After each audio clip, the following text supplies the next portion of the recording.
Hello, and welcome to episode number 124 of the Lines Podcast. My name is Matt Brown, joined each and every week by Brett Colson and Brad Allen as we break down all the big news, all the big happenings, all the big bets going on in the sports gambling industry. And here on the Friday podcast, just running through each and every NFL game, give you our thoughts. And if there's anything that we can drive home that helps you get to a bet that you wanted to make anyway, then we are doing our job. Of course, we are on all the places that you find podcasts. So please go subscribe, rate, and review. If you want to follow us on the Twitter machine, at Brett Colson, at Brad Allen NFL, and I am at Matt Brown M2. Guys, real quick, let's start here on Thursday. Hopefully we don't have to say this very often to our listeners, but hopefully you faded us on Thursday Night Football in a game that looked like the most dead of dead overs. There was never a game that looked more over than this one, and ends up at 44 points. Guys, if you were watching this thing, they were scoring at will in the first half in this game, and then collectively could not get anything going in the second half. And we ended up on the under. Brett, I'll start with you on this one, and then we'll kind of move on. Did you learn anything at all from this game? Anything that maybe you might be taking with you as we move forward, going after the Dolphins or the Jaguars?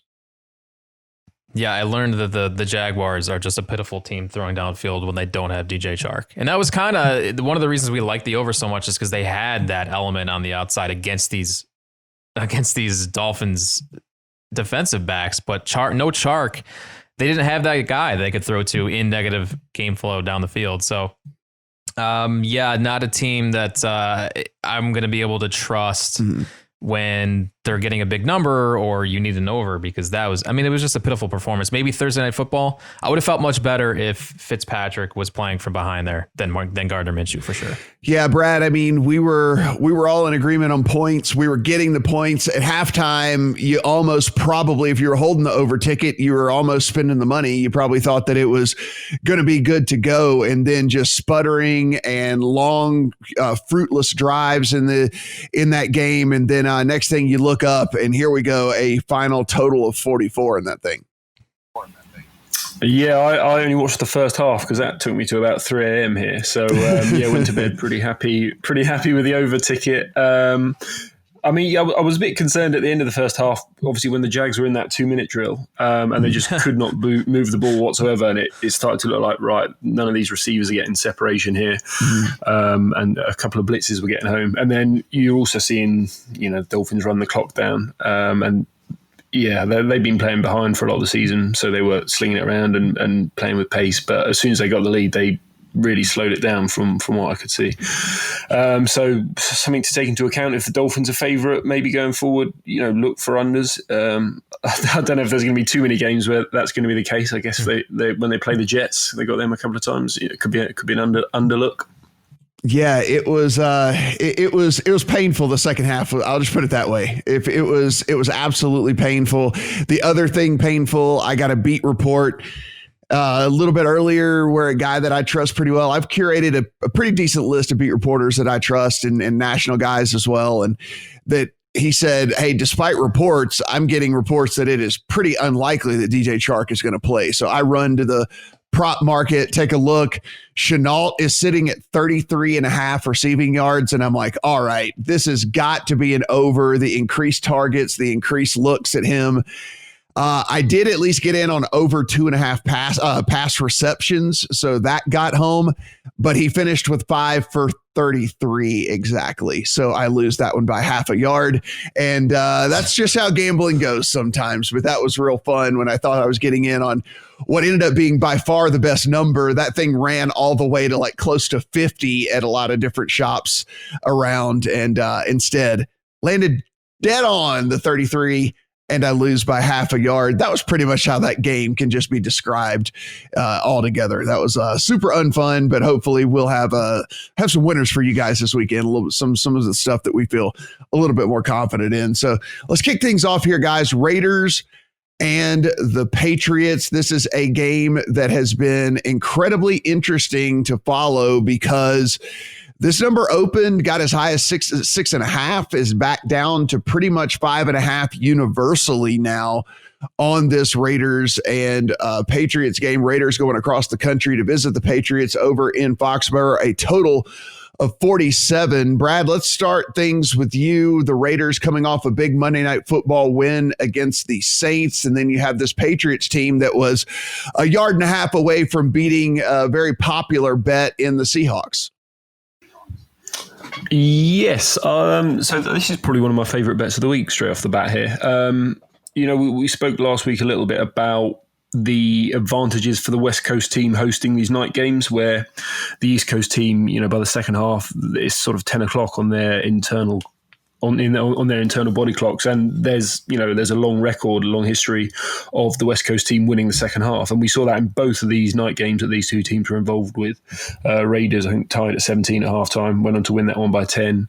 Patriots tied at 14 at halftime, and their one went on to lose by 5 in the end. So it kind of played out as you might expect. But I think kind of to take away from that is that probably the West Coast team was it was flattered by the results. They had that benefit, which is going to be the opposite here. And the Patriots are going to benefit from this early start. The Raiders have got to travel cross country on the short week. Got Bill Belichick off a loss here, who is historically about 70% against the spread. After that, I know you don't like trends, Matt, but I think there is something to that. If the best coach of all time is 60% against the spread anyway, I do buy a little bit that he's going to be. We saw that picture of him just disheveled, looked like he'd been grinding tape for 3 days straight without sleeping. I mean, we should just go off on a tangent on that just a little bit. This guy's worth like $100 million, and he's showing up in a sweatshirt that, no joke, like that was not made to look like that. I know you can buy clothes that are made to look old and that have holes already cut in them because like you're trying to be cool and all that. That was not the case with that thing. Those were natural holes. That was natural funk that was on that sweatshirt. Bill Belichick wore a 25-year-old sweatshirt. There's no doubt about it. That thing was 20 years old. Guys, if anyone thought otherwise, you're getting fooled. That was not any sort of look that he was going for. Yeah, he's been grinding. He's gone. I cannot go 1-2 here. We're going to smash the Raiders in. And so as I said, we've got one team I think was in an unfortunate situation and now is going to be in a good situation, and the reverse for the Raiders. And then there's some interesting things coming out of New England this week in that Belichick presser. He was talking about they've been working on Cam Newton's throwing motion. He's always been a bit army, not really stepping into it, just sort of heaving it down the field. They're talking about working through that. And you kind of saw that on Sunday night, where Newton's fourth ranked passer by PFF on intermediate throws, second on deep throws from PFF, 8.7 yards per attempt from the pocket is top 10 in the league there. So we already know how efficient he is on the ground. They're just, whenever they're in the red zone now, it's Cam Newton. If they need a third or fourth down, it's Cam Newton, which makes them more efficient than the average team anyway. And now he's got a downfield passing game to go with that. Especially against a Raiders team which doesn't really have very good corners at all. And just also from that Raiders game Sunday night, obviously they won by 10 and they've probably got an upgrade here. But the Saints had 7.4 yards per play to 4.9 for the Raiders. Saints had a 60% success rate to the Raiders at 47. So there was a lot of penalty yards, which I think kind of was one of the reasons that the Raiders actually won. But either way you look at it, I think the Raiders were really flattered here. They've still got offensive line injuries, 2 rookies on the offensive line. You can be sure Belichick's going to be throwing all sorts of complicated blitzes at them. And I would imagine, reading beat reports, that they're going to double Darren Waller and make these rookie receivers beat them. So you're going to have Henry Ruggs, who did not practice, going against Stephon Gilmore. And I think Belichick's also watched this Saints game and saw that Derek Carr is still Derek Carr. They scored 31 points. He's still missing deep open receivers. So I think Belichick's going to say, yeah, you can try and beat me deep, but you're not going to beat me with these little dump offs to Darren Waller and beat me with a scheme. I'm going to make you throw it deep. And I don't think Derek Carr is good enough to do that. Is Waller going to play? I was going to say, Brett, Waller did sit out practice. He has said himself that he is going to play. I mean, we know how these guys, when they come out and they say they're going to play, that doesn't necessarily always play out, because at the end of the day, it's still a team doctor decision. But he says he's going to play. Josh Jacobs actually sat out of practice as well. So just something of note, as you kind of go about handicapping this game, that there's at least a chance that one or both of those guys could sit out. And Brett, I can only imagine, as you look at this game, if either one of those guys were on the bench, you would look at this even completely differently than you do now, for sure. Yeah, and I already see this as a beautiful spot to fade Vegas. If those two guys don't play, then I mean, how are they gonna move the ball on offense? This is just a great spot for New England. You got the Raiders coming off that home win in prime time against the Saints team that was already overvalued by the market. And like Brad said, the Saints dominated that game looking at the yards per play anyway. Yeah. Short week here for the Raiders. They travel across the country against a team that just has a much more efficient offense now than they did the past couple of years with Tom Brady. I love this number too. I mean, you're getting it short of 7. It's 5.5 right now. What is this number? This is a baffling number to me. I don't get it. This should be 7 easy. I don't know how the Raiders get stops. I said to Brett earlier in the week, I said, it looks like I'm probably just going to bet every trap game this week. And if I get trapped, I get trapped. This being it, under 6 in this all day long. I was willing to bet this at 6 as it was anyway. And now that it's moved under 6, it is definitely my favorite bet of the week. We did not talk about this beforehand, guys. This is just all of us in agreement. Promise you on that. Look, this is just a bad spot altogether for this Raiders team. One thing, Brad, that you mentioned that I think is pretty important here is Cam is actually completing balls down the field and actually throwing balls that are not kind of like these 50-50 balls that he threw for the first half of his whole career, where, as you mentioned, he always had the arm strength. He just didn't throw necessarily properly. And all of these deep passes way down the field were always ended up being these weird kind of 50-50 balls. Well, he was really accurate so far this season on these balls down the field. And the Raiders are just going to get eaten alive by this team. So same with me, guys. This was at the very top of the list for me, as it was anyway. And then getting the practice report yesterday and knowing that even if Waller does go, even if Jacobs does go, they're going to be playing at far less than 100% as it is anyway. So it seems like a great spot for me. Love New England here, -5. My best bet most likely here on the week as a top to bottom bet.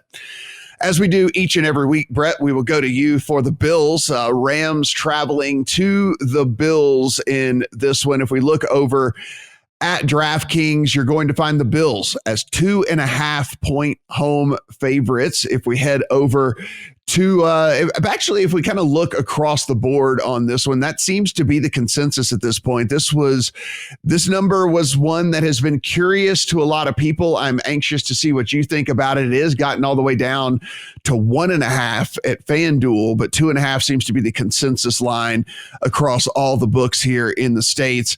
What do you see of the Rams and the Bills? I like Buffalo quite a bit here. It's more of a situational play. I was worried about some of these injury reports early in the week, but it looks like Ed Oliver was back at practice on Thursday. Trey White, Cole Beasley all practiced.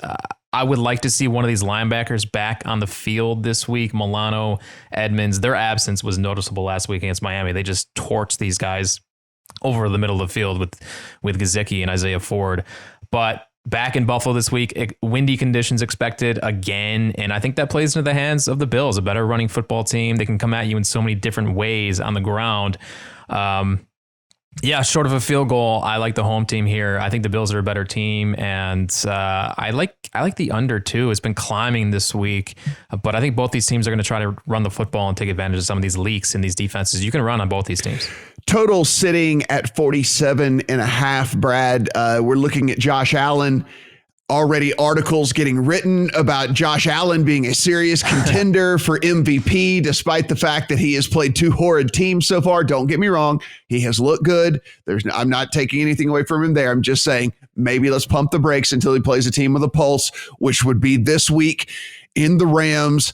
Allen, 6 touchdowns, no picks, completing 70% of his passes, 729 pass yards, through 2 weeks. How do you see this one here again? West Coast team heading to the East Coast. Yeah, I found it. I found a lot of conflicting angles in here. So there is this. So it was originally scheduled where the Rams asked for 2 East Coast games in a row, so they could stay out east. But for various COVID reasons, they had to travel back and forth, and they're traveling back again. Which I think that's got to be a negative. 2 6-hour flights, or 4 6-hour flights in kind of 6 days or whatever here. So I think that's a negative. Allen he's living up to the billing. We've spoken a couple of times about all the play action, all the 4 wide they're running. He's first in Football Outsiders DER, second in DVOA, fourth in QBR, leads the league in positive play rate of 60%.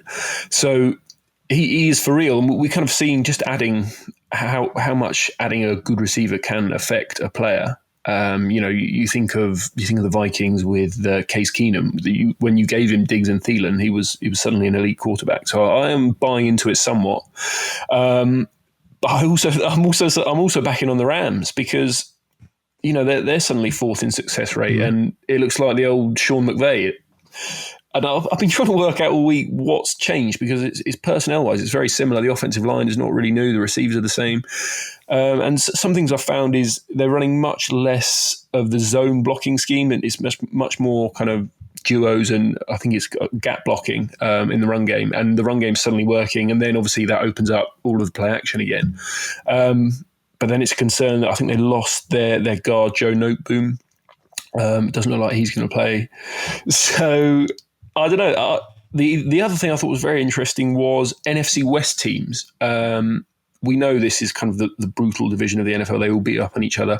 So far this season, the NFC West out of division, they're 6-0. Point differential of about 11.5 points a game that they're beating their opponents by. And the NFC West is 70% out of division against the spread since the start of last year. So that would probably put me on the Rams. It would put me off the Rams that they've got this long trip. So I've not bet it, but I think it's a fascinating game. This one is one I thought I would gravitate towards the Bills. I thought that this would be a situation where I would be all over the Bills, actually. And the more I dug in, the more I kind of came to the same spot you were, Brad. I mean, the Rams team has been incredibly efficient. Small sample size, we do understand this. As we move into the season a little bit further, a lot of the stats that we're looking at, a lot of the advanced metrics will make a little bit more sense, have a little bit more time to mature and play out. But listen, we have to take what we can get. And so far in the short season here, in the small sample size, the Rams have actually been very efficient, looked very, very impressive. Both sides of the ball, actually, even. I was really thinking that this was Bill's bet was going to get in my account probably right off the bat. And now here I sit. I think I'm going to take a pass on this game. I am pretty interested to see if the Bills hold up to their first real competition of the season. And I understand that this is a road game, but again, I am not factoring in near as much in these road games with limited to no people in the stands. I mean, I think that whenever you talk about some of these other sports, it makes a little less a difference than it does in football whenever you have these road teams and the crowds get loud and the offensive lineman can't hear the snap counts and you're getting false starts and you're getting these free yards and different things like that where it just doesn't come into play. And so, yeah, for me, I'm going to go ahead and give this one a pass. I will say though, I guess if I had to play it one way or the other, I guess I would lean towards getting points with the Rams, which I did not think that was going to be the case as I headed into the week here. Texans and the Steelers. And Brad, I think this is one of the more interesting games of the week as well, because this seems to be another one of these games that everyone is screaming, it's a trap, it's a trap, it's a trap. Of course, the Texans have started off with 2 straight losses, but again, have played 2 killer teams here to start the season. And the Steelers have started off 2-0, but they kind of scraped by. We're looking at 4s. There is a 3.5 at Sugar House out there. It's gotten to 4.5 actually at MGM. So we are kind of looking at everything from 3.5 to 4 to 4.5 as far as the number that is available out there on the market right now. As far as the total goes, we're looking at about 45. Yeah, this is another tough one for me. I do think the Steelers' defensive line, as ever, is going to dominate against these Texans, but it's very tough to know about how the strength of schedule, how important it is, because I mean we saw probably last night the Dolphins, they looked a lot worse this year, but they played two good teams, and that seemed to be the biggest factor in the game from what I can make out. So I would say the Texans are, I think they are playing badly. I think they are really missing Hopkins there.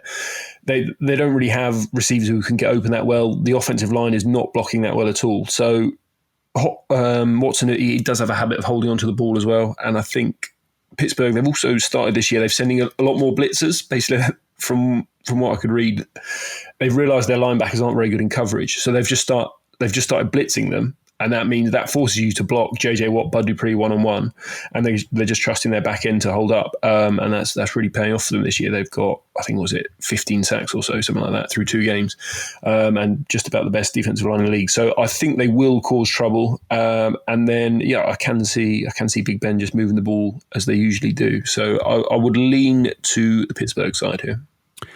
Brett, we're taking a look here. No real major injury news as far as anyone missing. It does look like the Steelers might get David DeCastro back on the offensive line, which would be huge for them. Again, this is where we kind of have to separate what we've seen so far from the individual week, which is this week in this game. And that is the fact that the Texans have played a brutal schedule to start here. They come in, they're playing a Pittsburgh team that, while I think all of us agree that defense is going to keep them in just about every single game that they play, the offense is still a little shaky here. Big Ben hasn't quite gotten completely all that rust knocked off, but we are heading into week 3. Yeah, and that's kind of why I see this as a pretty good spot for the Texans. There has to be a sense of urgency in that locker room right now. They're 0-2. They play the 2 best teams in the NFL. It's almost like their season starts now. And I haven't been all that impressed with Pittsburgh. Offensively, they look stale outside of the weekly amazing trapeze act by Chase Claypool. That kid is amazing. Defensively, obviously, they're excellent, but they haven't faced Deshaun Watson yet this year. Deshaun is fantastic. And they had troubles with Jeff Driscoll last week, an athletic quarterback who can get out and make plays outside the pocket. So it's this is a weird line move too. This was a 5.5 on the look ahead. Now it's 4 after the Texans start 0-2 and the Steelers 2-0. I'm staying away from this one. I don't know what to do with this. This is a weird game. Yeah, this is the Steelers defense is a little puzzling as well. As I kind of dug in a little bit further, guys, it's like they're destroying in pass rush, right? Like, so they're doing very, very well in the pass rush category, which you would expect from what they have on that side of the ball. But so far, they're actually struggling in coverage, right? And so it's like if they don't get home, then it's kind of bad news because the quarterbacks are completing passes at a pretty high rate. The guys are not sticking with their assignments and whatnot. So it's kind of like, do we believe, how often are the Steelers going to win in this matchup here? And then what do we have to change in our brains the way that we look at this with the fact that it's Deshaun Watson at quarterback as well? Because some of these times that they do get home, he's going to be able to scramble. He's going to be able to get out of there. He's going to be able to create something out of nothing. This one has not made my card yet either. I'm a little perplexed. I'm a little confused. JJ Watt was dealing with a groin injury. He did get back and had full practice on Friday. So it looks like he's going to be able to go for the Texans. That being said, he'll probably get double teamed and won't be any sort of a factor in this one. No play in my account. Would take the points with the Texans, I believe, if this was something I had to put in my account. But again, another game that's just a little bit too confusing for me. And so I'll probably just go ahead and pass on this one. And this is one of the things that, a friend of mine, Jay Rude, who ran the MGM Sportsbooks here for 20 years, he would always say, he would be like, listen, here's the only time that you guys have the advantage on me. And he would say, I have to post every single game but you get to pick and choose the ones that you bet on. And so that's why I think, like, whenever we're kind of going through here, if you're listening to this and you're wondering like, these guys are like giving this stuff and then they're saying, I'll probably pass on it. Because, we're not going to take a side or take a bet just for the hell of it. We do have the choice to be able to pick and choose which games we play. So we're going to try to give you the best ones and along the way here. And if something confuses me, I'm sure as hell not going to be recommending that game for anyone to play it here. All right, Brett, 49ers and the Giants. This is a mash unit for both sides here.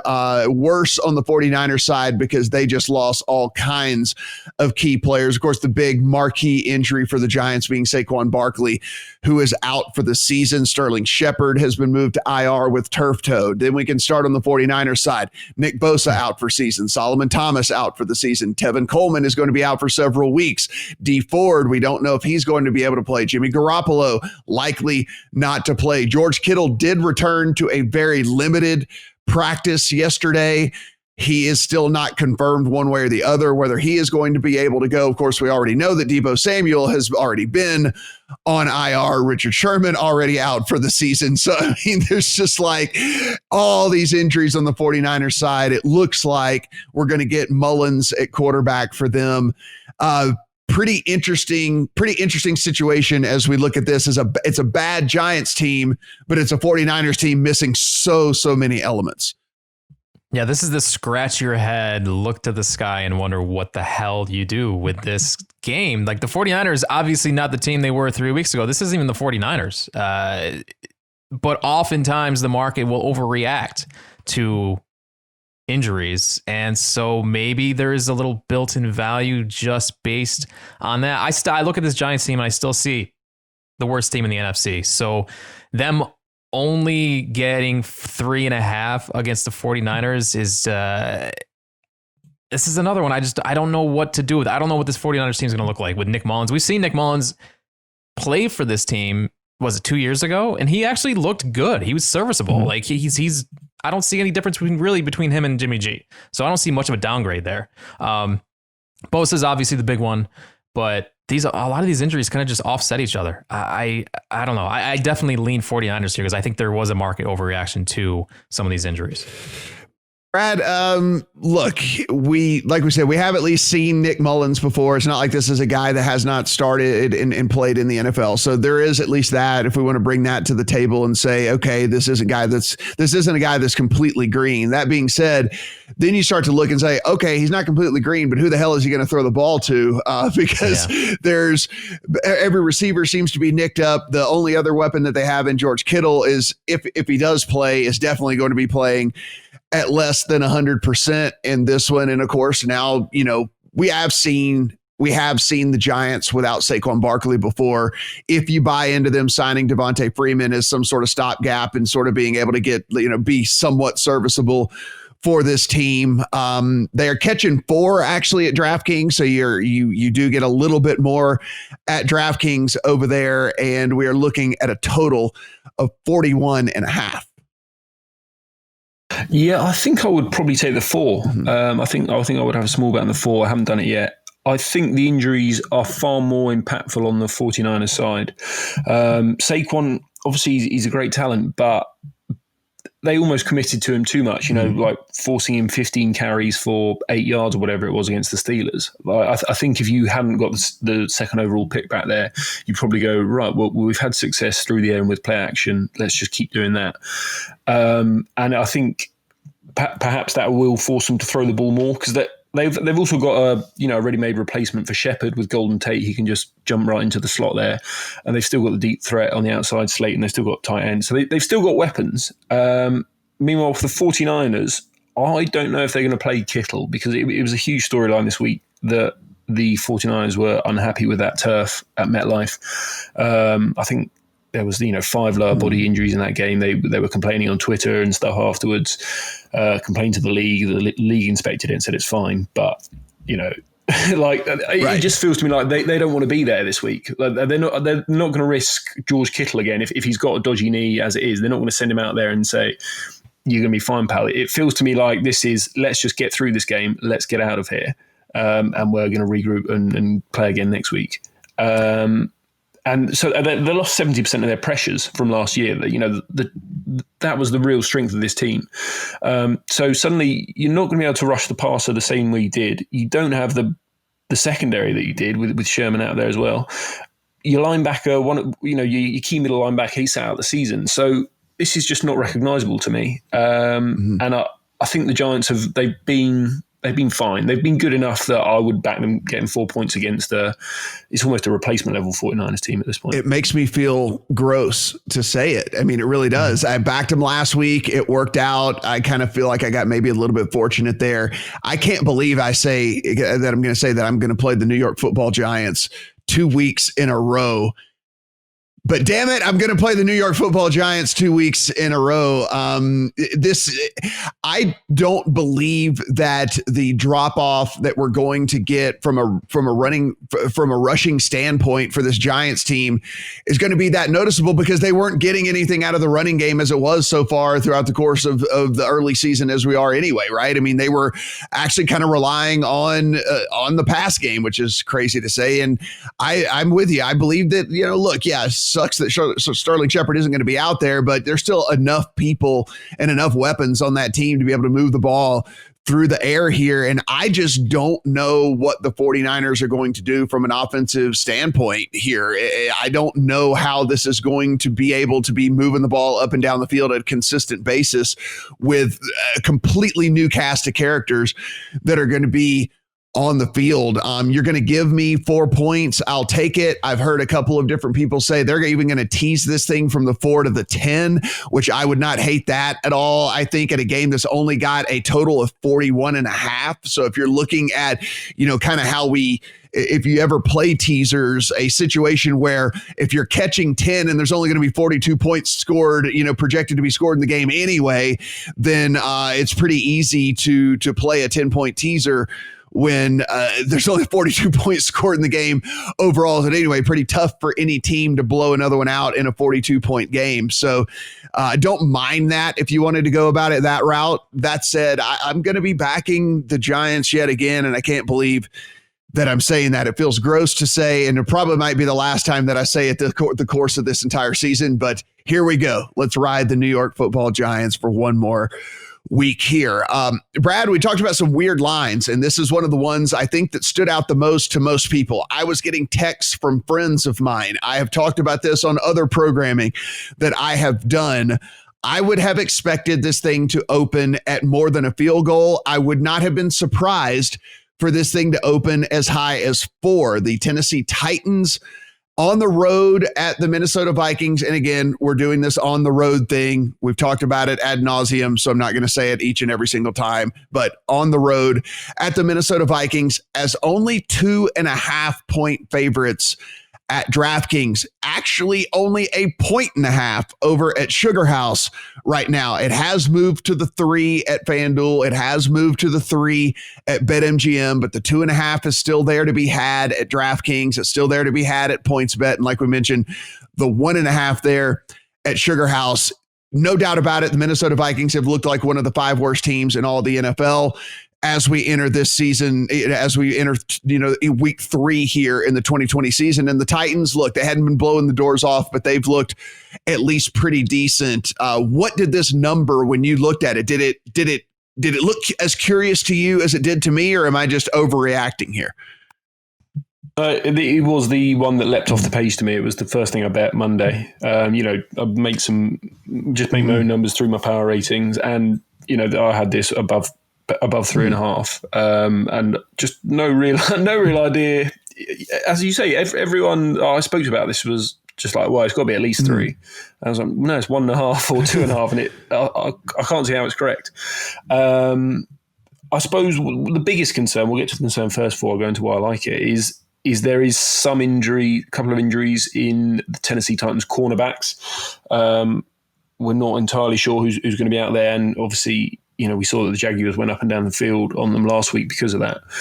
But I think 3, probably a juice 3 is probably fair, because the Vikings have been truly abysmal, and they're dealing with cornerback injuries of their own. And they didn't have the cornerbacks to give away. So that, their cornerback, Cameron Dantzler, he's absent from practice along with Mike Hughes. They're their top two corners. They were already the second worst defense in the league by adjusted yards per attempt. Now they're also going to be down to their third string linebacker in the position that used to be played by Anthony Barr. He's out. He's on injured reserve. So they put Troy Dye in there. He's out. So they've just signed someone off the street to play linebacker for them this week.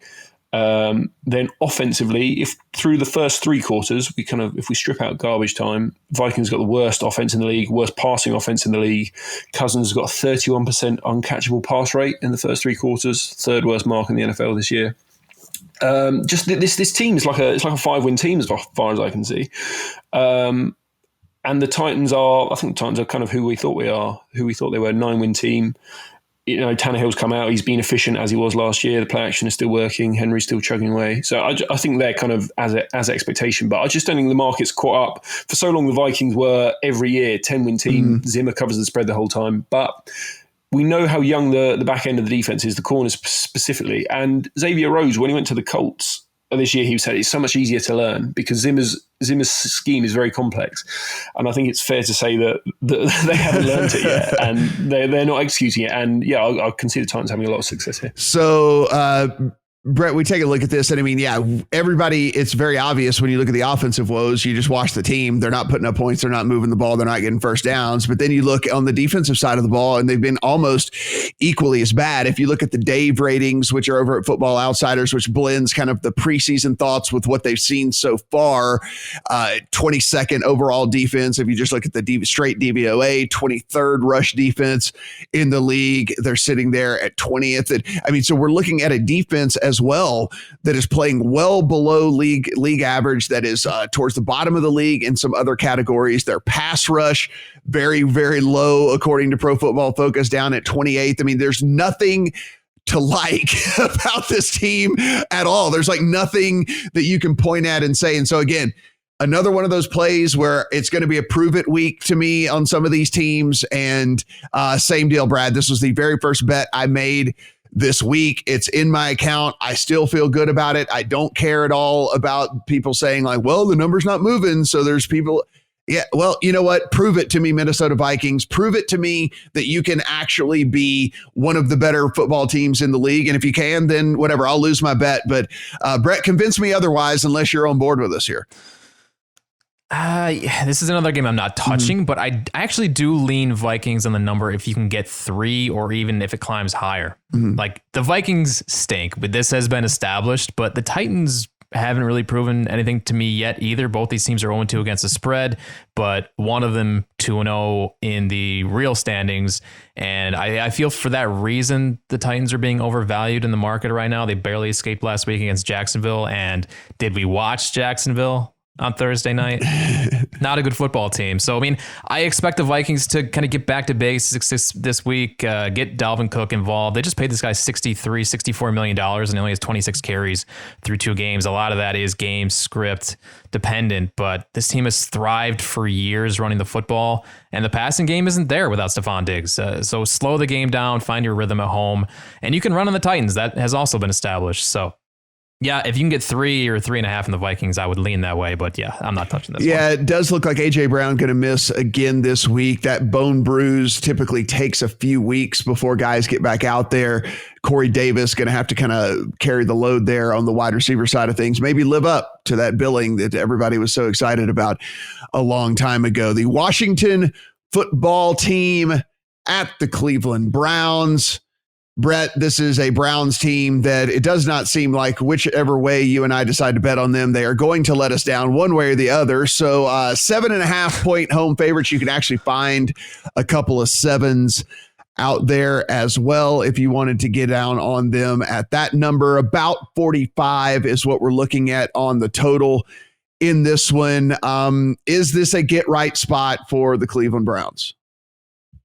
I don't know. I'm going to lose so much money on this team this year. It's so frustrating. Like, here they are. They're off extra rest. They stayed home after they dominated on Thursday Night Football last week. Still didn't cover. I still feel like they're probably undervalued by the market, but I don't like the 7.5 here. If you can get 7, that's okay. I think that's the right side, but the worry is Baker against this pass rush and him just doing stupid things again. I mean, we've seen it the past 2 years. I don't know, man. I hate this team so much. It's tough. So Brad, Jack Conklin's going to be back on the line for the Browns, which is a huge upgrade for them against what is, really the only thing that this Washington team does well is going to be rush the passer. And past that, it's really all downhill from there. Nothing to really like on the offensive side of the ball. Nothing to really, of course, the secondary is absolutely putrid. So if they get home and they're able to create a bunch of havoc and they're able to get in Baker Mayfield's face and he's not able to have time, we understand that he is one of those quarterbacks that fits the mold of struggling whenever there is a lot of pressure on him. So that would be a path to victory or in this case, a cover, because that's all we really care about. That would be a path to a cover when it comes down to it for this Washington team. I mean, the pass defense overall has actually been fairly good for Washington, strictly because of that kind of front seven and getting that pressure on them. The Browns did allow 3 sacks in week 2 on Baker Mayfield against a Bengals team that is not known at all for getting pressure on the quarterback. So, I mean, I think it's basically, how confident are you that the Browns are going to be able to keep a clean pocket long enough for Baker Mayfield to work the ball down the field with all these weapons of his? I think they do have quite a good chance. So they're already the 3rd best pass blocking unit by Pro Football Focus, and as you say, Conklin coming back this week. That was a huge focus this year. They drafted first round. They brought in Conklin because Baker was seeing ghosts back there. So I think they should do a good job. But I think the biggest mismatch is on the other side of the ball in the trenches here, because you've got Sheldon Richardson, Larry Ogunjobi, Myles Garrett, and so collectively they're 8th in the NFL pressure percentage, 4th in QB hurry rate, and they're going up against the Washington offensive line, who's already 2nd worst in the league by adjusted sack rate, 30th sacks per pass attempt, and then they lost their best player, right guard Brandon Scherf. He's out, so already this Washington team was 31st in the NFL in success rate offensively. And I just think Haskins is going to have trouble in his face all day long. And I cannot see them moving the ball at all. Steven Sims looks likely to miss as well. So it's going to be, can you shut down Terry McLaurin? If you can, I think that's right. It looks like Cleveland are going to get Greedy Williams back. So I think I probably would lay the 7. I'd be tempted by the under 45 as well, because when the Browns do get a lead, we know they do want to run the ball. But I'm not sure I can play an under in this NFL at the minute, because they do seem to be trending over. We're hitting 66% overs at the minute. So I think Washington. I think Cleveland minus the 7 is probably quite a good play. I think that is going to be a very popular teaser leg this week, is going to be people taking that Cleveland team down to a 1 point or 1.5 point favorite.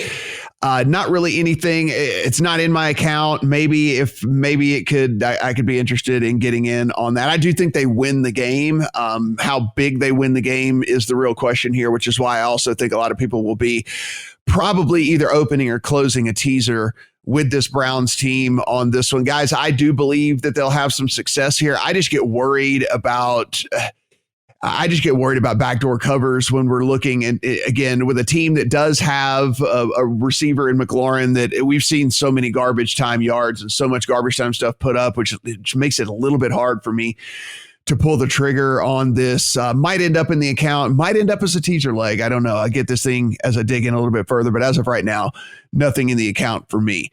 Brad, the Bengals are at the Eagles, and this is yet another, in a week full of interesting lines, we have another one here. This thing has moved all the way to the Eagles as 4.5 point favorites here. It was 5.5, 6.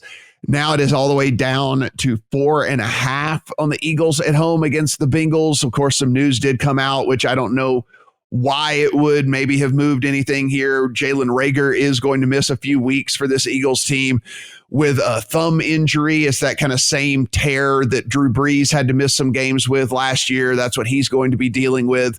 You're still looking at Geno Atkins, who's likely going to be sitting out for this Bengals team. That being said, I think what we learned, Brad, is with this Bengals team, there's just enough talent on offense, and Burrow is just enough poised as a rookie where any lead, I think, late in the game isn't going to be necessarily safe. I think when you bet against the Bengals, you're likely always going to be sweating it because of the backdoor cover, because with AJ Green, with Joe Mixon coming out of the backfield, Gio Bernard coming out of the backfield, with all the different guys that they have to throw the ball to, I think you're always going to be sweating a backdoor cover with them. Yes, and it looks to me like they've figured out a little bit how to play with Burrow.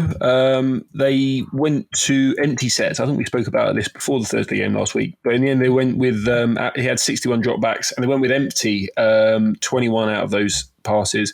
And his pressure rate in empty was 5% compared to 20% otherwise. So, the argument is he can basically see where the pressure might be coming from. If you're an empty, you can split the field in half. So I've got two over here. You can get rid of the ball quicker.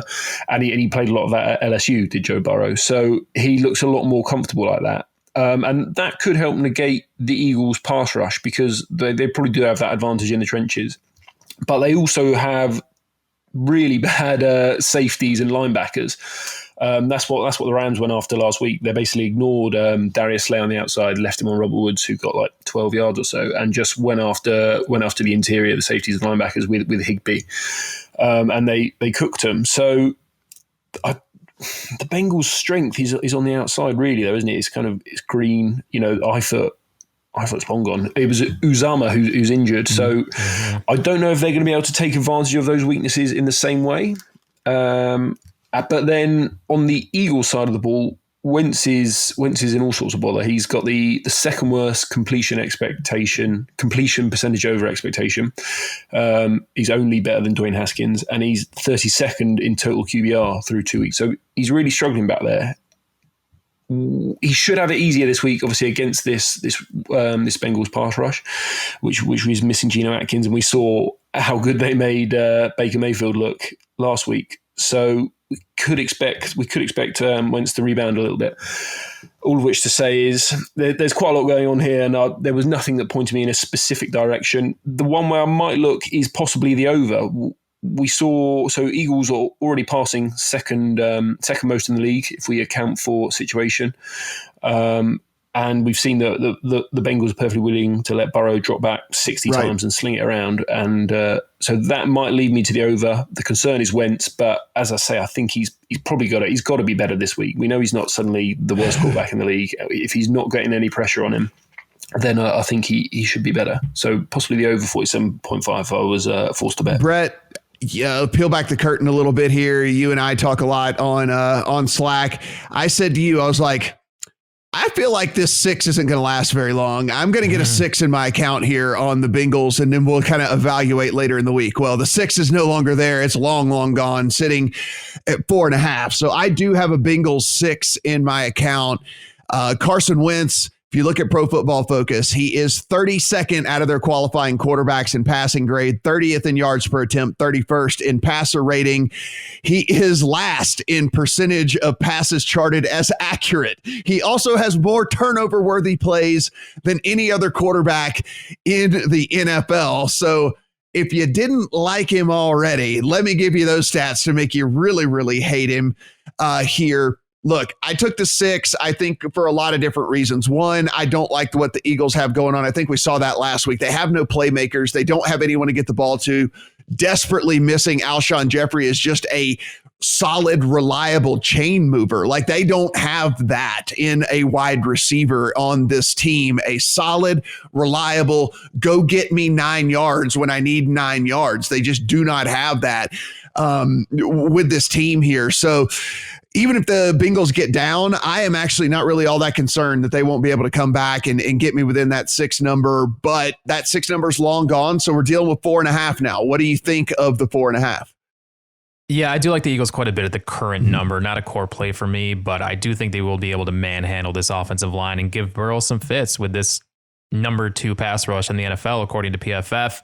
I also think they'll be able to ride Miles Sanders on the ground to keep it out of Carson Wentz's hands. The Bengals, like Brad said, they don't have Geno Atkins. Mike Daniels still not practicing this week. We saw what the Browns did to them on the ground in week 2. They just gashed them the entire night. So I lean Eagles, but I love the over here because the Bengals, like you said, they can score points late. We talked about it last week. It's going to be a theme all season. Which bad teams can cover big numbers and hit overs because they're capable of moving the chains late in the fourth quarter. And one team we just talked about in Washington, I have no confidence that team can do that, but the Bengals are different. Right.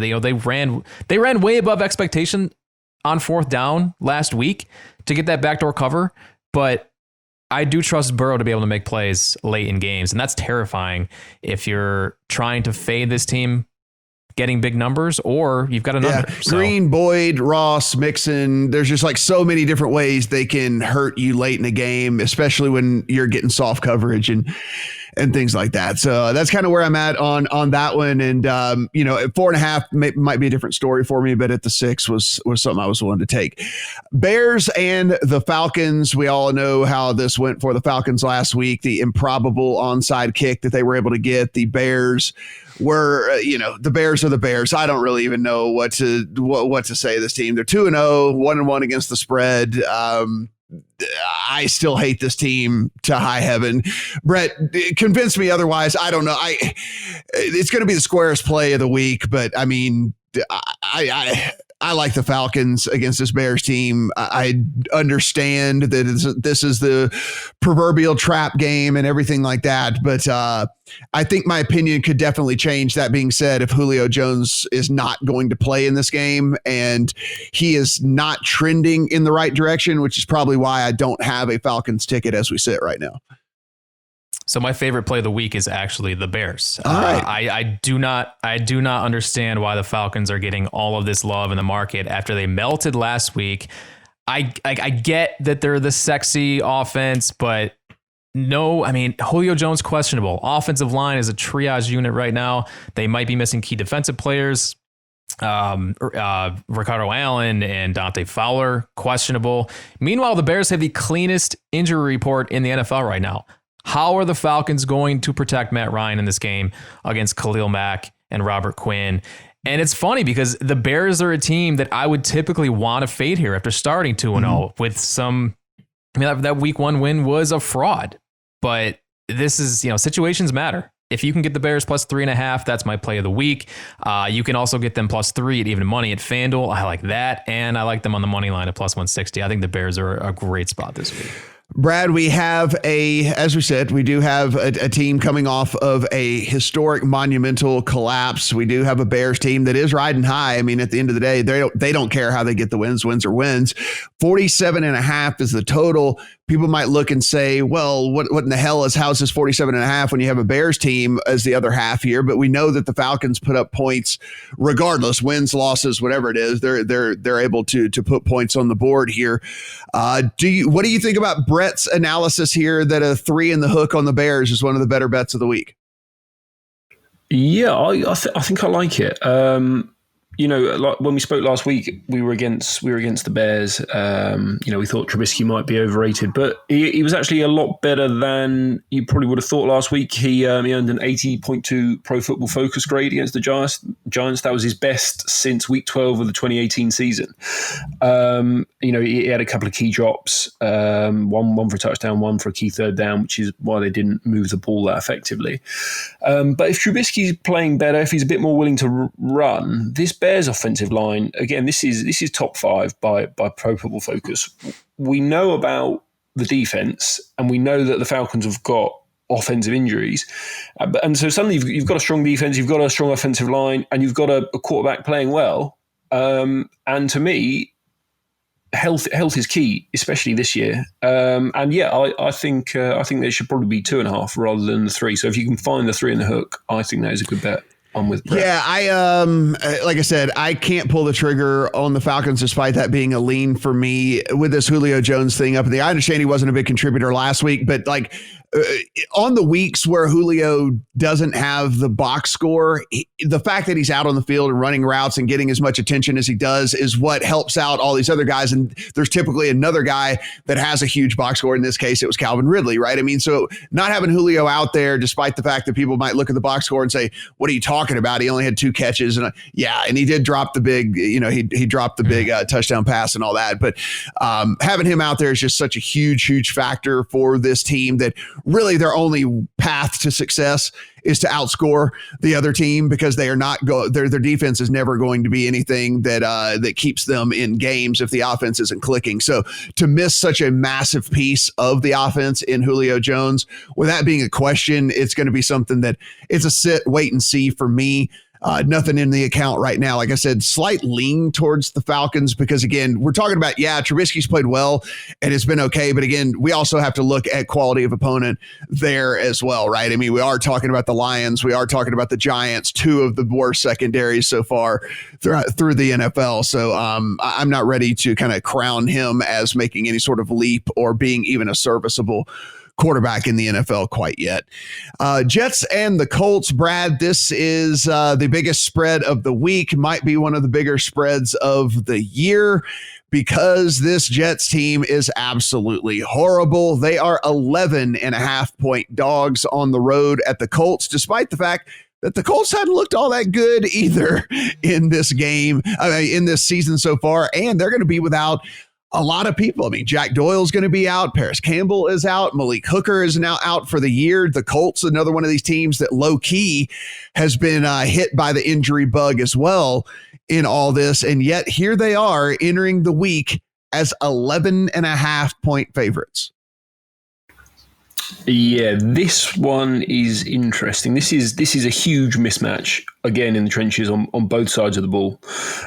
This Colts D line, we'll start with them. They're already first in sacks per pass attempt. Obviously, they signed DeForest Buckner in the offseason. They've got Justin Houston on the outside, and then the Jets come in missing already with one of the worst offensive lines in the league. They're missing right tackle George Fant, who he was a turnstile anyway, so God knows what his backup is going to be like. They're missing their center, Conor McGovern.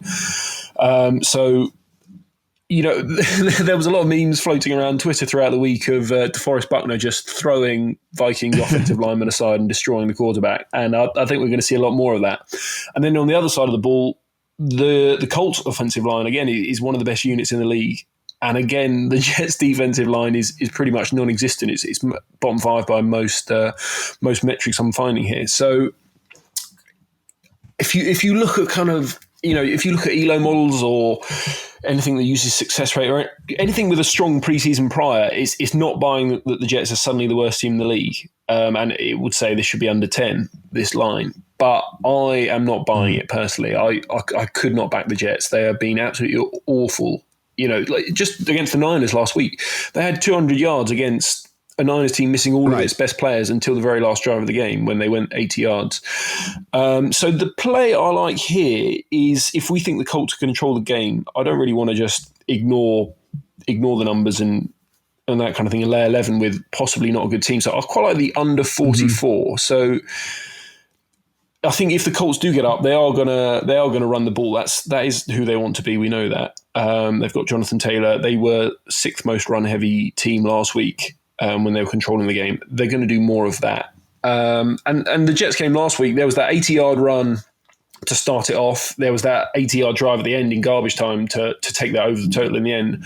But the rest of the time, there wasn't a lot of success going on. So I think the Colts get up early. And then I think they just control the game with the run game, and I don't think the Jets are going to score more than 10 against this D-line, which should wreck shop. Yeah, Brad, that's actually, you kind of stole my thunder with this one right there.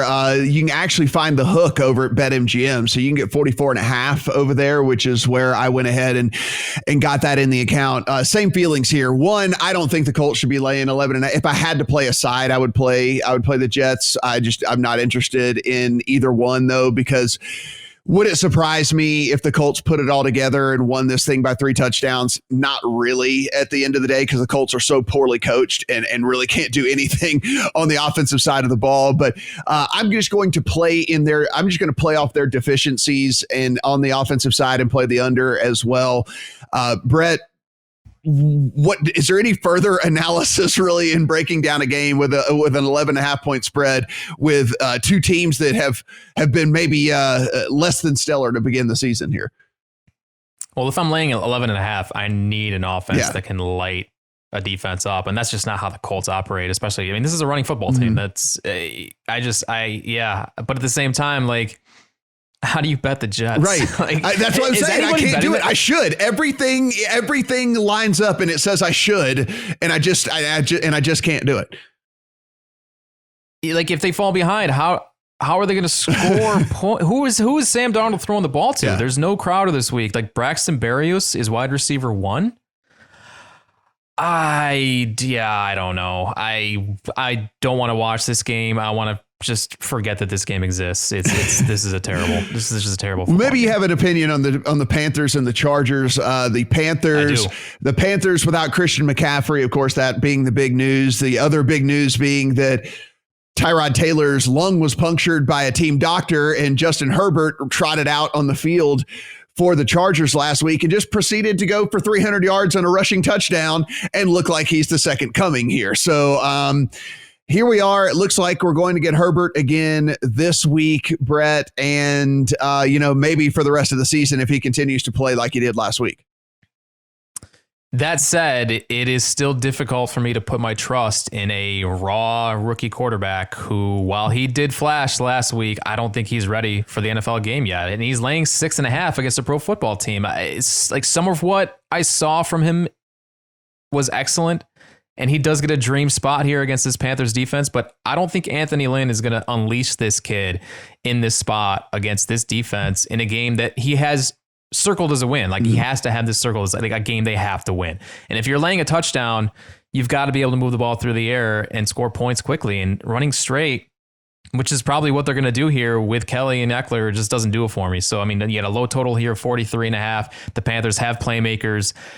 The question is, can they get creative and scheme yards to keep Teddy upright and out of trouble against this pass rush? If they can, and Matt, I know you love Joe Brady, I think the Panthers are going to be right in this game. I mean, like, there's nothing about this Chargers team that instills fear into me outside of the pass rush. Mike Davis, who's going to fill in here, I mean, the way he makes his hay is a pass catcher, right? I mean, so he should be able to kind of fill the McCaffrey role on the offense as far as the pass catching side of things. Now, moving the ball on the ground is a different story. He is primarily more of a pass catcher. So what they're going to do from there, yet to be determined. But Brad, what are we looking at here? We have a McCaffrey-less Panthers team and a now rookie-led Chargers team.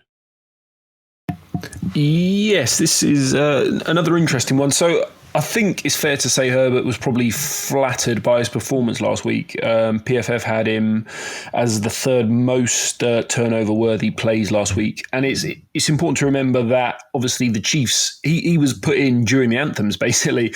No one knew he was playing until he took the first snap. And that's a huge edge in, the Chiefs have spent the week game planning for Tyrod Taylor, and suddenly you've got someone you probably never studied on film whatsoever. But that said, it's the dream matchup. The Panthers had one professional defensive player, K1 Short, and it doesn't look like he's going to play. Yeah. And, they've got, I think they're still on 0 sacks. I think they got their first QB hit last week, which is, good for them. What I quite liked here was potentially the over. This is two teams in the top 10 pace-wise. And Carolina, so... I think however bad Herbert is, I think he probably can move the ball here. He seems to have a bit of a connection with Keenan Allen last week. Carolina, they've been playing quite slow teams. Teams have been playing against them at the 7th slowest pace, but they themselves want to play quite quickly. The Chargers have shown they also want to play quite quickly. So I wondered if over 43.5 might be worth a look because, I think Panthers are just dead nut overs team, aren't they? Because they're going to give up points, and then they've got the weapons on the outside that they're going to let Bridgewater throw. I wonder if it also could be a bit of a letdown spot for the Chargers. That was a huge game for them last week. They went into overtime, and now it's kind of a bottom feeder NFC team, which they don't really care about. So I don't know how up for it they will be, and if they're a bit flat, then we could see a few more points. but that's not one I've bet yet. So a lean. Yeah, I'll go ahead and keep this one pretty quick. This was one of the first couple of games that I scratched off of the list here. Too many uncertainties for me. A offense that has been completely schemed around one player for so long in McCaffrey and him being removed from the equation. And then the whole weird thing with Herbert kind of being thrust into the starter role here. Now there being at least a little bit of tape on him for people to study and see and at least prepare that he's going to be the guy that's going to be under center. I will sit back. I'll see how these two teams perform and maybe get some notes and get a little better feeling of how they're going to operate before I decide to put any money in on these. Now, this is a different scenario here, this Lions and Cardinals. Brad, this is a spot where people are saying, hey, this is where the Lions are going to bounce back. This is where the Lions are going to do it. This is where they're going to surprise people. They're catching 5.5 points. This is where you should be backing this Lions team that continues to collapse, that continues to disappoint, and that continues to not get it done. I think I might have tipped my hand right there as to which way I'm leaning on this, but let's go ahead. Lions visiting the Cardinals as 5.5 point dogs. Yes, so the Cardinals, they've played two good defensive lines and they've produced against both of them, and now they've got just a paper towel defensive line. So the Lions through 2 weeks pass rush win rate is 19.2%, and no one else in the entire NFL is below 30%. So the pass rush is non-existent. On the back end, they're still going to be without Justin Coleman. Then the third overall pick, Jeff Okudah. Again, there was lots of video all over Twitter of Devontae Adams just sending him completely the wrong way. You know, about as wide open as you'll get on an NFL field. So he's possibly not ready. And Matt Patricia, again, we like to bet against terrible coaches, and he appears to be one. So despite having no pass rush and corners that aren't ready for the game or are injured or are backups, he's still playing man coverage 80% of the time. So he's not adjusting to what his team is doing. And I don't really see how the Lions are materially better than the Redskins last week, who went off 7.5. So I'd say those teams are pretty close to even on a neutral field. So what we see a lot of times with possible breakout stars is that the market doesn't really catch up to them that quickly. You know, like when the Panthers in that 2015 season, Lamar last year, Mahomes even, they'd covered 11 in a row or whatever. Is when a team is really good, you know, the market is basing their numbers off models and kind of regressing to the average, and it doesn't always catch up to how good someone like Kyler Murray might be. So I would go with Cardinals like you, -5.5. Yeah, Brett, I'm all over the Cardinals here. I think that they're better by. I think that they're better by touchdown in this, and with it being only 5.5. I mean, look, I think Brad nailed it on the head. I don't see a huge difference in this team and what they got last week. Now, yeah, upgrade a little bit at the quarterback position in Stafford, but when we look past that, I mean, I don't see a huge difference in these teams at all. Kyler Murray seems like he's figured it out, right? He was a little bit quick to run last year. Now he's only running when he actually sees those lanes and he sees that he's got those 10, 12-yard gains, and it's just absolutely destroying defenses here early in the season. I don't know the Lions are going to have any sort of answer at all. So that's kind of from top to bottom. I could not find a way to get myself on the Lions. I try to talk myself when I'm this adamant about something. I try to talk myself out of it, and I was not able to do so. I'll stand up for the All Lions. right, let's do it. Let's do it. Look, the Cardinals are the trendy, sexy team in the NFL right now, and the Lions are, again, the Lions. They have that stink on them yet again. But we have not seen this offense yet this season with Kenny Golladay, who is trending toward returning this week, and he adds a whole new dimension to this offense and allows them to free up space for some of these playmakers, like a TJ Hawkinson, like a DeAndre Swift. I'm not selling this Lions offense. The defense has been a disaster. I was about to say, defend the defense. Yes, please defend this defense. It's giving up 425 yards a game, 6.5 yards per play. Yeah, I mean, I love the over here. I'm buying the Lions offense to be able to keep pace with the Cardinals here. I do definitely lean Lions at this number. I think this is a good buyback spot with Golladay returning, but the play here for me is the over. All right. Bucs and the Broncos. I will real quick. This is another one that crossed off my list. If you guys have a strong opinion one way or the other, but it's in that dead man's zone of the 5.5. It's, so many weird things going on with the Broncos now with, is Jerry Jeudy even going to be able to play? He's dealing with a rib injury. We know that Drew Lock is out. Cortland Sutton is out, but then this Bucs team, this weird number here. Brett, you tell me if you have an opinion, go right ahead. This was probably the second game I crossed off the list. I love the Broncos. I love the Broncos every week. I was about to say, when are you going to not like the Broncos? What do they have to do to you for you to not like the team? They don't get any respect because they put L's up in the standings. They lose games, but they just cover every single week and close. They're always in games. And I think they do it again here. I'm still on the Tom Brady fade. They weren't impressive at all last week against the Panthers. They looked terrible in week 1 against the Saints, who don't look good either. And now they traveled to Denver in what looks like a windy conditions with a noodle-armed quarterback against this defense that can cover receivers. I'm not worried about this Tampa Bay offense whatsoever. I think this is another great spot for the Broncos. I don't think there's a huge downgrade at quarterback between Drew Lock and Jeff Driscoll. I kind of like Jeff Driscoll. He can create plays. All right. Well, Brad, look, they get Chris Godwin back. Out is Drew Lock. Out is Cortland Sutton. Out is AJ Bouye. Out is Phillip Lindsay. Out is DeMarcus Walker. Of course, we know Von Miller out for the season. And yet Brett is saying that they're the team to bet on here. I'll put it this way: while I would not bet this, it would definitely be Bucs or pass for me. But I chose the pass. What say you? Yeah, I think the Buccaneers might actually be a little bit underrated. They're actually 4th graded offense by Pro Football Focus, and Brady's been playing quite well. There's been a fair few drops from his receivers, which should improve now with Godwin and Evans in there. And I just think this Broncos team, there's only so many body blows you can take, right? The passing game is the king in any NFL game, and if you're down, you can say that was not a huge drop off to Jeff Driscoll. I think there is. He's a career backup for a reason. He can run around a bit, but again, when a team is prepared for him all week, like the Bucs will, they're going to be ready for him scrambling. They're going to be ready for whatever he does well. And is Jerry Jeudy? A, he might not play, and if not, then who are you throwing to? But B, he's a slot receiver and he's a rookie, right? And he can't be your lead weapon against a good Bucs defense, which should win a line of scrimmage as well. So I actually quite like Buccaneers -5.5 if you can get it.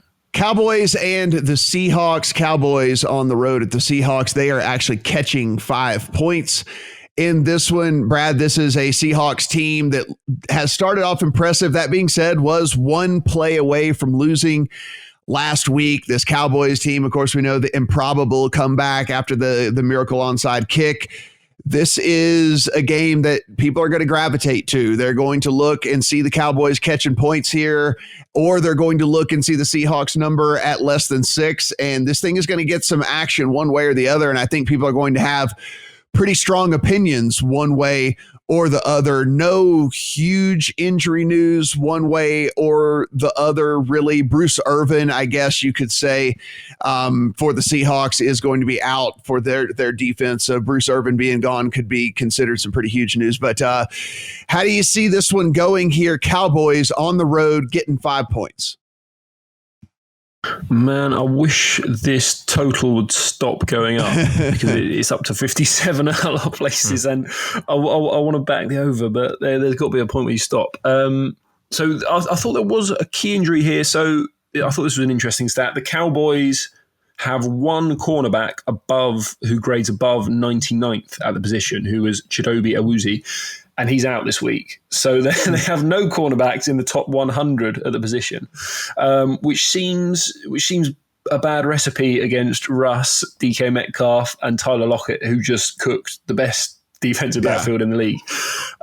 So I don't see how the Seahawks don't go nuts here again. Just carry on where they left off last week. 400 yards, 4 touchdowns, yada yada. And then the Cowboys. I think they're perfectly suited to just keep coming back, just as they did last week. They've got all these weapons. The offensive line was the big question for me last week, but the Seattle pass rush is 30th in the NFL by PFF, I think. So if they don't get a pass rush, we saw the Seahawks just get cooked downfield by Julian Edelman and Damiere Byrd, right? Well, this Cowboys offense is not that. They're much better. They're much better weapons. So I really don't see how this isn't just a shootout. And I would probably still go over 57, to be honest. They're also both playing quickly as well. Seahawks still throwing 60% on early downs. The Cowboys, Mike McCarthy actually came out on the week and said, we're not going to try and run the ball and keep it out of Russ's hands. We're just going to score as fast as we can. So I'm quite excited by this one because I think it could be explosive. Brett, this is going to be a fun one to watch for me. I think the Seahawks, maybe it'd be Seahawks or Pat. I think the Cowboys are going to be a pretty trendy dog, actually. I think people are going to want to get on the Cowboys in this one the more that they dig in. I was not able to settle on a side in this one. I'm just very excited to sit back and watch what I expect to be probably 60 some odd points maybe put up on the board here, but no definitive side for me in this one.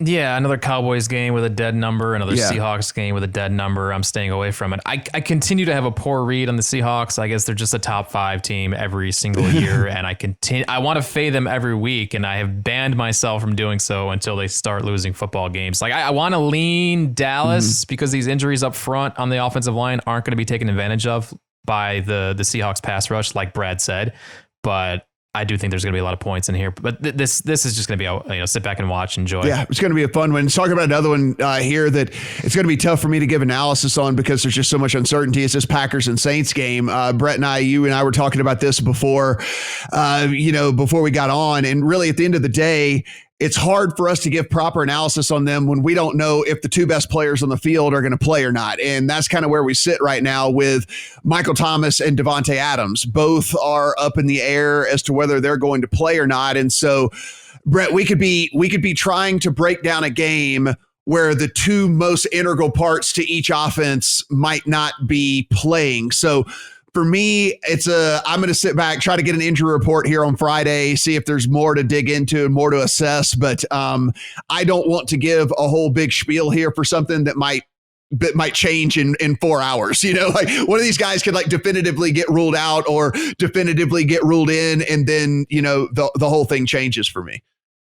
Yeah, the most important practice report to watch on Friday is the Green Bay Packers. What do we find out about Devontae Adams today? If he's not going to play, I kind of love the Saints at -3. Like as bad as the Saints have looked, what are the Packers going to do on offense with Alan Lazard and Robert Tonyan as the lead pass catchers in this offense? Seriously, if Adams doesn't play, this has to be a beautiful spot to sell on Green Bay, a team that I've been selling early in the season because of the negative regression that was supposed to come, but hasn't. They look better than they did last year when they went 13-3.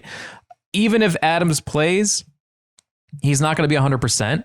So, God, it feels like it should be a smash spot for New Orleans, but the hesitation tells you just how bad Drew Brees has been without Michael Thomas. This is just not an efficient offense. You can only dump it off to Alvin Kamara so many times. I trust Sean Payton to scheme ways to mask Brees' inefficiencies throwing the football. He's been doing it for years, but without that safety blanket and Thomas, this is a different team.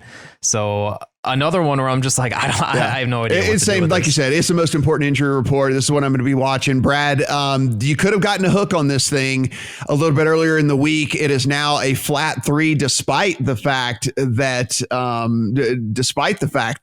we are so uncertain with both of these injury reports here. Do you have a read on this, or do you at least have an idea how you might want to play it should the injury report break one way or the other? Yes, so I think obviously I'm no doctor, but from what I can gather, I think the injury report might favour the Packers here because Adams, he wanted to go back in that game last week against the Lions, and the coach just said we don't need you essentially. So he was good to go, and he said this week, I'm glad he didn't let me go back in. But it says to me if it wasn't so bad then that he couldn't play, then I think he'll be fine Sunday night. And then again, I guess, but also high ankle sprains for Michael Thomas. even if he is out there, he's not going to be right after 2 weeks. You know, we see this a lot, that it saps explosiveness, these injuries, and you can rush it back, but he won't be able to move the way he should be moving. Now, I kind of away from that. You would say that the Saints are the sharp play again, based on your preseason priors. We shouldn't be changing it too much, where we thought the Packers were, 9-win team, Saints were 10.5. But the quarterback play has been stark, and this is why I like the Packers. So for Rodgers, again, we spoke about this last week, how quickly he was getting rid of the ball. The past couple of seasons, he was throwing the ball after around 3 seconds. He's down to 2.51, but he's still throwing deep. So it feels to me like everything's in rhythm, everything's working. Again, Adams is important to that. But he has built more rapport with Valdez-Scantling, Alan Lazard as well. So he's the highest graded quarterback in the league through 2 weeks. On the other side, we've got Drew Brees, and the cliff comes fast sometimes for old quarterbacks. He's 30th by Pro Football Focus. He doesn't have his best weapon. And just watching him against the Oakland Raiders, who don't really have a pass rush. He had happy feet in the pocket. He was resetting. Just watching that game on Sunday night, and I don't know. And he looks sad. Yeah. He looks sad on the sideline. It's just he's not the same guy. I mean, like it's just he's just not the same guy. And as you said, like sometimes you wake up and you're old, And I think that this finally happened. I mean, we were seeing signs of decline last year, as it was anyway, but I think it finally got here. Kind of that, like he woke up.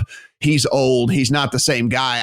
I'll tell you how I told Brett this early in the week. So I took it with the hook. I took Green Bay with the hook, with the thought that maybe there would be money coming in to where I might be able to try to middle this thing on the 3, right? So I took Green Bay in the hook with the thought that, I would try to come in and middle. If that's not the case, I'm fine having Green Bay in the hook in my account. I don't feel bad about that at all. Of course, I would love to be able to try to middle the 3 here, but I don't know if it'll actually get there. Like you said, maybe depending on how things go, maybe if they say that there's a decent chance that Thomas plays, the money starts coming in. I don't know. We shall see. Or they say that he's definitely ruled out. Money starts coming in the other way, and maybe it gets down to the 2.5. But it's going to be interesting to see how the injury report plays out with this one. But I think that the Monday night game is the game that everyone is looking forward to. The Monday night game is the one that everyone is licking their chops at.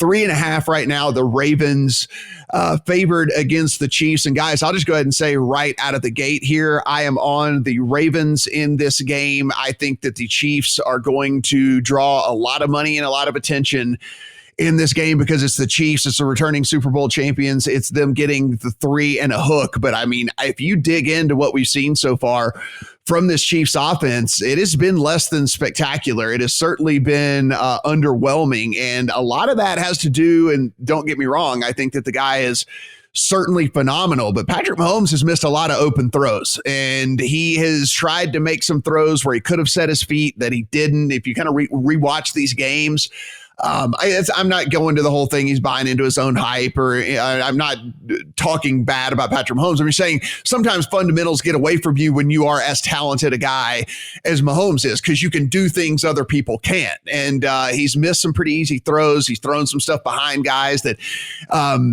he could correct that all this week. Maybe he does. But when you look at what this Ravens team brings to the table here with Lamar Jackson, it looks like they're just firing on all cylinders. Like they did not miss a beat from last season. I actually, in my power rankings, had them as the best team in the NFL last year over this Chiefs team. And that loss to the Titans still just kind of blows my mind here. But Brett, I don't know. I'm actually pretty excited to bet the Ravens and to have them in the account here. And again, I think a lot of people are going to be on the Chiefs in this one. Yeah, it's tough. You would think the Ravens would be able to run all over the Chiefs here, but you also know that Andy Reid has had this one circled for months. Mm-hmm. There's a game plan specific to Lamar Jackson that the Chiefs will deploy in this game. And I don't want to read too much into the run defense metrics for KC from last year and early in the season because it's going to be completely different. They're going to game plan for Jackson in this game. So, but it hadn't been good, is what you're trying to say. Yeah, like if we want to say, I mean, but it's worth pointing out, right? They are going to scheme, they are going to whatever. However, the Achilles heel of this team last year was the run defense, and the Achilles heel of the team so far this year has been the run defense. Yeah, I mean, I'm just going to sit back and watch this one from the sidelines, and when these two teams meet in January, we'll have another game sample to look at and analyze, but I don't want to pretend like I know what these two coaching legends are going to do in this one. I know my limitations, so this will be more of a learning experience for me. All right, Brad, there's threes out there. There's 3.5. There's 3.5s out there. The lone 3 is heavily juiced at FanDuel, minus 135 on the Ravens if you wanted that. Total 52.5-ish out there. Do you have a position on this thing? I did have a small bet on the Chiefs plus 3.5. So again, this is a pre-season. You know, I asked a few people who would you have favourite on a neutral field, and you know it was unanimous Chiefs by 1 or so. And it seems to me that this has moved entirely off the Chiefs game last week, where obviously that, you know, they looked excellent in the opener, but last week they looked sloppy essentially. But this, they said in that broadcast how well the Chargers were set up, or how what they thought they were, how well they're set up to just play these Chiefs. You know, they can rush you with just the bookend passes, rush you with 4, and then they play cover 3 behind it, keep everything in front of you, and just tackle, and they tackle well. Well, the Ravens play almost like the inverse style to that. They blitz 6 and they want to play man against you. And I wonder, they obviously they have the personnel for that, but do they have the personnel to match up with Tyreek, Mecole Hardman, Demarcus Robinson? Those are probably the hardest receivers to cover man-on-man in the league, and there's a reason why. You know, you want to play cover 3 because you know you don't want to match up to the man-to-man. So I wonder if that could be a little bit more favourable for them. And pass rush wise, it's interesting because the Chiefs, the offensive line has not been good. Part of it, I think, is because of that Chargers game. So that would be my concern. I don't think Patrick Mahomes is suddenly bad. He is probably the best player in the league. I thought it was interesting. 6 games as an underdog, he's 5-0-1, so he's never not. He's never failed to cover, or he's never lost money. So I do also agree that they will have circled this game because the number 1 seed is so important. And we spoke last week about how it seemed quite conservative the way they were playing. They're not throwing deep. They're running the ball a lot. Now that could have been, they could be not throwing deep because they don't trust the offensive line. I'm not sure. So that that's why I wouldn't have a huge play here. But also on the Ravens side of the ball, they're 24th in offensive success rate, which is not Ravens-like to me. I don't really know why that is. Maybe it's just because they have been so comfortable. Yeah. They smashed both teams. So yeah, I think it's just too much of an adjustment from where we were pre-season off relatively limited sample size where the Chiefs may not have been playing their best stuff. So I'm happy to get the hook here. I wouldn't play it at 3.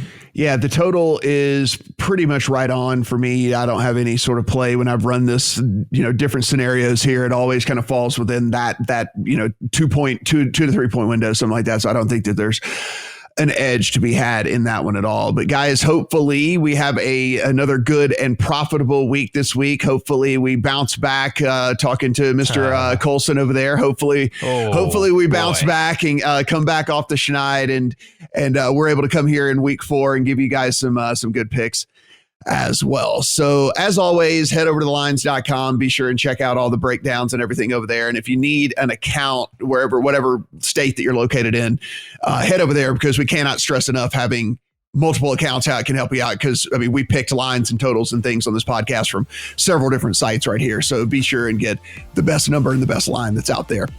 For Brett, for Brad, I'm Matt. Talk to you guys next week.